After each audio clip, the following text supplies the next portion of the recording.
All right, again, this is the Dvar Malchut speech, a series of speeches which the Rebbe gave on consecutive Shabbatot to his Hasidim in 1992. And of course, there were Hasidim that remembered everything that the Rebbe said. They would meet together after Shabbat and they would go over what the Rebbe said. Especially, there was one of them called Rabbi Yoel Khan, a fantastic memory. And he would go over everything that the Rebbe said, and the other Hasidim would help him. They would fill in a little bit, things that he said, and they would write it all down. And then they would give it into the Rebbe would check it, and to see that everything was correct. So, like, as I said so many times before, that all of these speeches were, of course, talking about the future redemption and Moshiach, and what we can do to hasten this future redemption and the coming of the Mashiach, etc. And the main way is, and he said, the Rebbe of course says that all of these directions can be found in the Torah.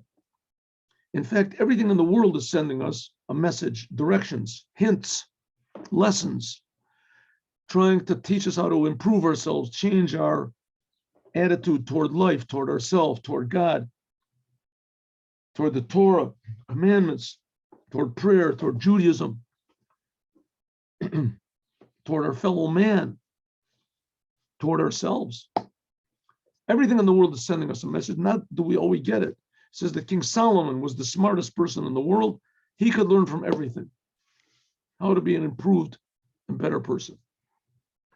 And the Lubavitcher Rebbe is on that same level. He's the King Solomon of our generation. He's the Mashiach of our generation. He's the Moses of our generation. And he's teaching us how we can learn from everything in the world to be better, more dynamic, more positive,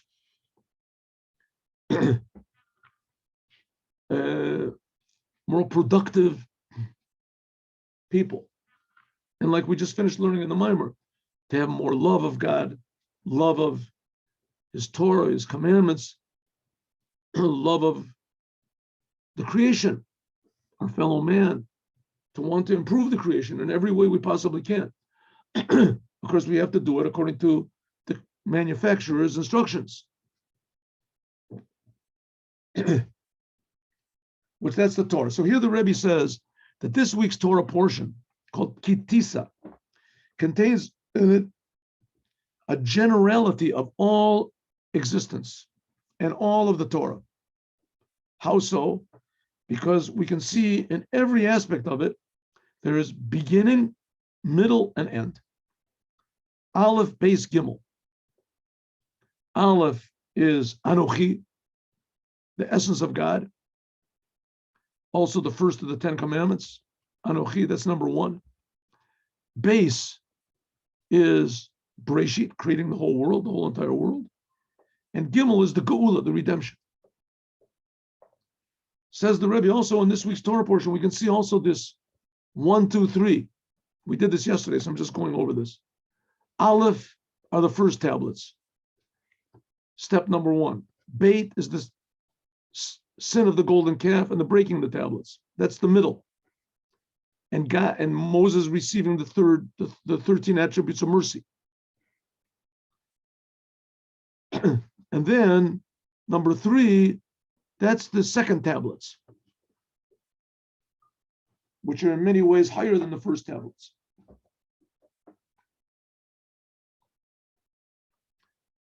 So now I think this is where we left off last time. So let's go further. Ubechlal yoter, and even in a more general way, we can utilize these 3 things, beginning, middle, and end, and we can discover them in our Torah portion. And of course, the main thing we're talking about here is the end, the goal. What's the goal? The goal is Geula, the future redemption, bringing Mashiach, revealing Mashiach. So it says the Rebbe, in a general way, there's three. Oh, just 1 second there. There we go. Oh, that's good.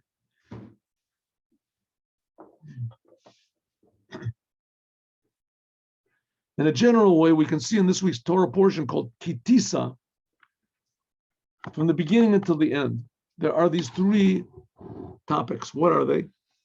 Aleph, Beit, and where's Gimel? What happened? Gimel. The beginning of our Torah portion, the middle, the body of it, and the finishing. What's the beginning of this Torah portion, Kitisa? It starts off with a name, Kitisa. God says to Moses, when you lift up the heads of the Jewish people, right?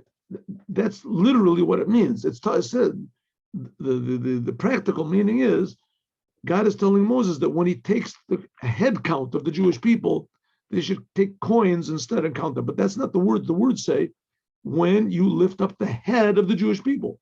Head is talking about Aleph, number one. That's the head, the beginning of everything. What is the beginning of everything? The Jewish people in the Torah.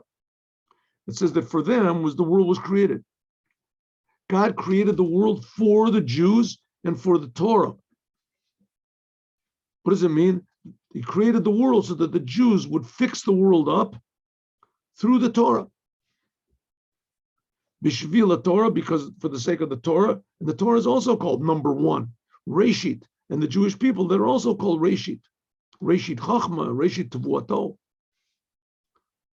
How much more so, Rosh Bnei Israel, the head of the Jewish people. This is the head of the Jewish people in a state of being elevated. That's the beginning. Well, Pratius, and especially there's included in this two more things. That also the head and the letter Aleph also include Beis V'Gimel, the middle and the end. But if we say that something is the beginning, so it must be that it's the beginning of something. And that something, it has to be a thing. It has to have an end to it. It has to have some sort of a definition. So Aleph implies that there's already a Beit and a Gimel. There's always, or the Aleph implies there's going to be a continuation and there's going to be a boundary. How you read Hover ala Pakudim, that's what it says, going down. Anyone who transgresses the laws, Hover ala Pakudim. We're talking about the simple meaning, not how it is implied. Right, the simple meaning, ha'over, means anyone who transgresses, ala pakudim, on the Torah laws. So first of all, we have the head of the Jewish people, how it's elevated. Then we have transgressing on the laws. Va'aliyah, and then after that, that's step number 2. And step number 3 is l'chaper al nafshotechem, to bring forgiveness for the Jewish souls. So we see right in the beginning, in this, the beginning, in that itself is included beginning, middle, and end. Okay, but let's take the beginning is when you lift up the heads of the Jewish people. That's the beginning of our Torah portion. The middle is the golden calf, breaking the tablets. That's what we're going to learn about today in the Chumash class, 3 o'clock. That's the bait. That's the second stage. Final stage, the last tablets. That's the Gimel. Until the end, says that Moses came down from the Mount Sinai with the tablets, and Quran or Panav, that his face was shining, skin of his face was shining. The Yiru Mikeshel of people were afraid. Shazim Walter, this is like the end of the whole entire 5 books of Moses. How does it end? The Kala Otod. It says, remember all of the great signs and miracles and all the great awesomeness that Moses did in the eyes of all the Jewish people. That's the finality of the whole Torah. That's the Gimel. This is in addition to the fact that he made all sorts of miracles that were before that. So we say that this is like the end of this week's Torah portion, is something similar to like the end of the whole 5 books of Moses. Namely that Moses came down with the second tablets. So it was also, in the end, it says that Moses came, it's praising Moses that he broke the first tablets. And there's a second one. That's the end of the whole 5 books of Moses. Alter says, similarly, is hinted at these 3 things. What are the 3 things? Beginning, middle, and end. In the 3 holidays. In the end of this week's Torah portion, it talks about the holidays. Nearer to the end of our holidays. The holiday of Passover, that's the first of the holidays. This is in the month of Aviv, the spring. Of spring in Hebrew is called Aviv. Aviv is an Aleph Beit. The letters Aleph, and then after that, Beit. Revelation from above to below. Aleph is God, Beit coming down, Aviv. Shatavua mitborechet bishvilo, bishvilo. I'm sorry, that the month of the spring, that's when all of the produce is blessed. It starts to grow. It's all flourishing. That's the first holiday of Judaism. That begins the Jewish year, the beginning of the Jewish months. After that is the month of Shavuot. That's the second of the holidays. This is attached to Bikuri Katsir Chitim. This is the harvest, when the Jewish people harvest the wheat. This is the service of what we have to do. Right? The month of Aviv, God blesses, everything is springing up in the spring, but this is all God is doing it. The month of the second holiday, that represents what we do from below to above. We cut the wheat. And the third holiday, no, right. I'm sorry. We cut everything, we gather it to our house, Chag, Asif, etc. This is the second holiday, our work. I'm sorry. Again, the second holiday is the holiday of Shavuot. That's when we harvest the wheat. The third holiday is called the holiday of gathering. The Kufat Hashana, this is when we gather up everything into the house. This is the end of the year, the third of the holidays. This means gathering in of all of the service that we did previously, the completion, which that's the whole idea of the future redemption, where all of the work that Jewish people have been doing for the last, since we received the Torah 3,300 years ago, it'll all be gathered in. And also the Jewish people will all be gathered together. Like it says, Asaf Asifim, Nu'um Hashem, God will gather all the Jewish people to Israel. All the sparks of holiness and all of the world will all be gathered together. This is a sentence in Jeremiah. God promises he'll gather the Jews together. So if so, we have 1, 2, 3, beginning, middle, and end in our Torah portion. The beginning is lifting up the head of the Jewish people. The middle is the whole content, what happens in the middle of the golden calf, breaking of the tablets. And the third is the end of our Torah portion, where Moses comes down with the second tablets. And also each one of these 3 can be divided into 3 also. And we also see that there's another triple, beginning, middle, and sof, in our Torah portion, after it tells the whole story about the second tablet. So it talks about the holidays. And it says there's the first holiday, Passover. The second, that's what God gives to us. That's like the spring. The second holiday, that's like the middle. That's when we do the harvesting. And the third holiday, that's the holiday of Sukkot, when we gather everything together. That's like the coming of the Moshiach, we gather everything together. Okay. So what are we supposed to learn from this? One thing we're supposed to learn from this is that all of the work that we're doing now is going to have a result. That we're only in what's called the second stage. We're in the preparatory stage of the third and final stage of this whole entire creation, which is the gathering of all the Jews and the gathering of all the energy that we're making. So therefore, all the work we're going to do, and we're doing now, and that we have done, the Jewish people, it's all going to come to fruition. We're going to see it all gathered and revealed in the end. So we have a goal, and we have a promise, and and there's an order to all this confusion that we see in the world. Alpia now, according to this, in other words, to give us a little bit of a higher picture to look from above. Alpia now, according to this, now we can understand what's the novelty of the Karni Hod of the rays of light of Moses that came when he received the last tablets. What we said before, that's the Gimel, that's the third stage. It comes only after the sin of the golden calf and the breaking of the tablet. Specifically, the last tablets, second tablets, that they came by means of Moses' tremendous descent. When the Jewish people came down and saw the Jewish people worshiping this golden calf, and they were happy and they were dancing around. He went berserk, Moses. Couldn't believe the Jewish people in such a short amount of time fell so low.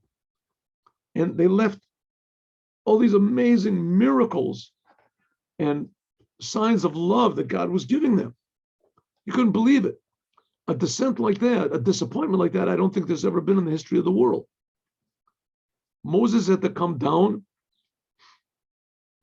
and refine the Jewish people, make them realize their mistake, and then go back up and ask God for forgiveness. This was done by the second tablets. And in the second tablets, this revealed what's called Talumot Chachma, the doubled deep wisdom, which is a doubled power. I'm sorry, a concealed wisdom, which is a double power. Kiflaim Latoshia. That's what's called of the Torah. The third stage of this second tablets, right, that was revealed in the second tablets. This is a tremendous, deep essence of wisdom. Here we see a very amazing thing. Look, Moses went up on Mount Sinai. He spent 40 days on Mount Sinai. When he came down, he didn't have this big rays of godliness coming out of his skin, his face. He didn't have it. The first tablets, that was revealed godliness, says that every time God spoke, the Jewish people, their souls jumped out of their bodies, and it was a tremendous, the whole mountain was shaking. The second tablets was quiet. There was no shaking mountain and no lightning and no fires. So one of the reasons is because the level of revelation of godliness that was in the second tablets was so high, it was so deep, that it was silent. It couldn't be expressed in any revealed way in the world, not through fire and lightning and shaking and thunders and people's souls jumping out of their bodies. This was just called the deep essence of wisdom. Lamaila, higher than any sort of wisdom that could be revealed in the first tablets. Look, and therefore, when Moses got the second tablets, there was revealed in Moses that he received these second tablets, that there was shining the skin of his face. Like it says, the wisdom of a man can illuminate his face. That this is an essential light which is above any sort of being enclosed. On the other hand, because this was the whole quality of the second tablets came by means of Moses coming down and being in the world, he had to come down. Namely what? That there had to be the second tablet. There had to be the breaking of the first tablets. That's what we said is stage number bait, the second stage. First stage is the first tablet. Second stage is that Moses broke them and that the Jewish people did tshuva and etc. That's the letter bait. Therefore, Pasal Lachal, Moses, he had to do the work himself. He had to carve out the second tablets. The first tablets were the work of God. It says they were made some sort of precious sapphire stone or whatever. And Moses, when he broke it, he became rich from the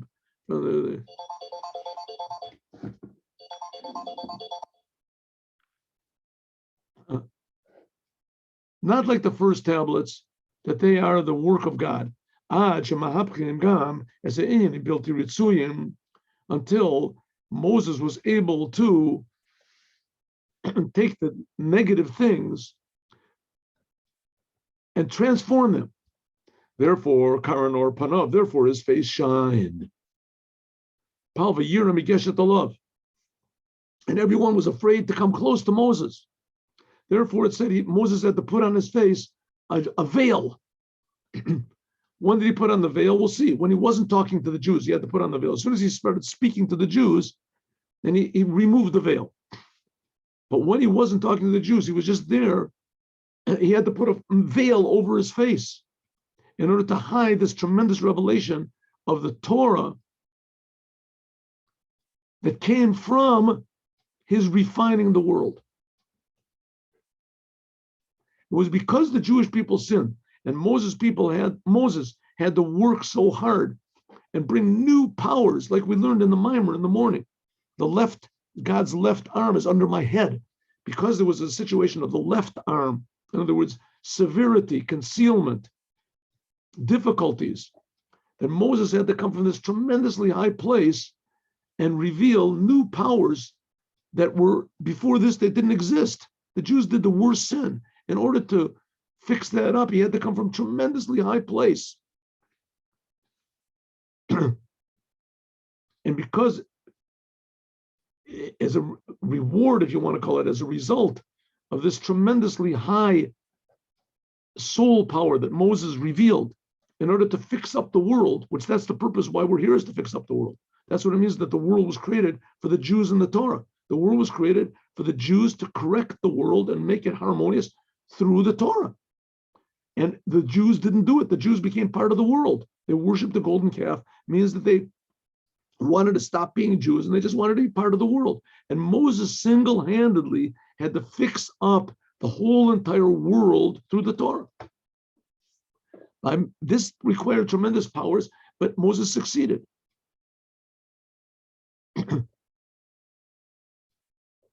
Therefore, after he succeeded and he came down with the second tablets, his face was shining. And it was shining to the degree where the Jewish people couldn't take it. He had to put this mask over his face. But this mask was only regarding to the Jewish people on their own. Shekain panim b'panim, because God spoke to God with them. God himself spoke to the Jews face to face. Therefore, I'm sorry, I made a mistake. This hiding of Moses was not relevant to the Jews in their essence. I didn't see the word lo. How did it work? Like I said before, when Moses came down, he from the second tablets, he covered over his face. But when he spoke to the Jewish people, he revealed his face. And when he stopped speaking, he would cover his face again. Why? It's because God had spoken to the Jewish people face to face. That's what it says in the Torah. Panim b'panim diber Hashem imachem. In the same Torah portion where Shema Yisrael is, before that, it talks about this. It repeats again how God gave the Torah. Remember, we learned that before. How God gave the Torah, and it says that God spoke to the Jewish people face to face, without any concealment. God. Therefore, Kasher Moshe Diber Bnei Israel, when Moses spoke, it's true that the Jewish people said we can't take it, but nevertheless it happened. And that fact that God spoke to the Jewish people, at least with the first two commandments, is that left an impression that the Jewish people became holy people. God spoke to them face to face. Therefore, when he spoke directly to the Jews, these people had spoken directly to God. God had spoken directly to them. When he spoke to the Jews, he removed this covering over his face. For Reuben Israel is Pnei Moshe, and then the people could see the face of Moses and the light that came from the skin of the face of Moses. Moshe, but only in the time when the Jewish people and Moses had a connection to the world, in order to work in the world, then Moses put the covering back on his face. But as far as matters of Torah, Moses did not have to cover his face. When Moses stopped giving Torah over to the Jews, then he covered his face over again, in order that the world should be able to receive this revelation. Velotit patel, and not to be completely negated. In other words, that also this covering, the intention was not that it should be totally completely covered, that the world should not receive godliness, but it was only that the revelation should be in a way that it should be accepted to the world. So again, when Moses came down with the second tablets, his face was shining because of the tremendous work that he had done in bringing forgiveness for the Jewish people. And therefore, this came from what's called the inside of wisdom of God. Inner wisdom of God that was shining from his face. And when he was giving Torah over to the Jews and speaking to them, then the Jewish people could receive this. Therefore, he didn't have a covering over his face. He removed the covering. But when he stopped speaking and the Jewish people had to go back into the world and work on the world, as he he put the covering over so that the Jewish people would not see the shining face, because he wasn't giving them Torah. Because this covering that Moses covered over his face, it wasn't to cover it totally. It was just to cover it up in a sufficient way that the world can receive it. Something like putting on sunglasses so that you can go outside and receive a little bit of the sun. Well, when Moses was giving the words of Torah, this was pure godliness. He removed the covering from his face. And by means of the service of the Jews, when they are working in the world, this comes out that even a Jew, when he's found in the world, he is able to receive this light like Moses did. Moses received this light in virtue of the fact that he fixed up the Jews. So when the Jews also work in the world, they also can receive this light of the face of Moses. Kafishiyeh, like it will be in the future redemption. What's going to be the gimel, the third future redemption? Because we worked on the world for so long, like Moses worked on the Jewish people. We also will have this revelation like Moses had, our faces shining. It says, V'lo yakanef od morecha. It says, your teacher, God, will not hide himself from you anymore. Your eyes will see your creator. It's a sentence in Isaiah. But Bnei Yisrael, the Jewish people, also how they are in the physical world. Until that, by means of this, the whole physical world itself will see the essence of God, will see their creator. Benigla kavod Hashem, the rule called basar yachta, that they will see, everyone will see the glory of God. Everyone, also the non-Jews, will see the glory of God. It's the same sentence in Isaiah. It says that even the stones and the walls will cry out to God. The revelation of the Creator in His creation. That's step number 3. So that's the idea, what we're working for, why the Rebbe is saying this. In this week's Torah portion, we have to understand, it stresses even more that there is a goal. There is a conclusion, a grand finale, where infinite goodness will be revealed for all infinity. It's not a finale that's going to end. Exactly the opposite. Now in this world, there's death, and there's end, and there's limits, and there's difficulties. In the future, there won't be any end. There won't be any limitations. It'll be pure good constantly. That's what it means that the face of Moses shined with the infinite depth of God. The whole world will shine like that. That's what the Jewish people are chosen for, to benefit the whole entire world, to bring blessing and meaning and holiness to the whole entire world. All of mankind, not only all of mankind, the entire creation, even rocks, it says, will cry. We'll see the message in everything. Pretty good. And it's all because of our work and our genuineness and integrity and our serving God, like it says, B'chol me'odecha, even more than we think is possible. We'll find out that it certainly is possible. And not only that, it's expected of us. Yom Yom, let's do the Yom Yom. Pretty beautiful, if you ask me. We have a good boss we're working for. God is infinitely good, and He pays on time. Unfortunately, we don't know when the time is, but it should be right now.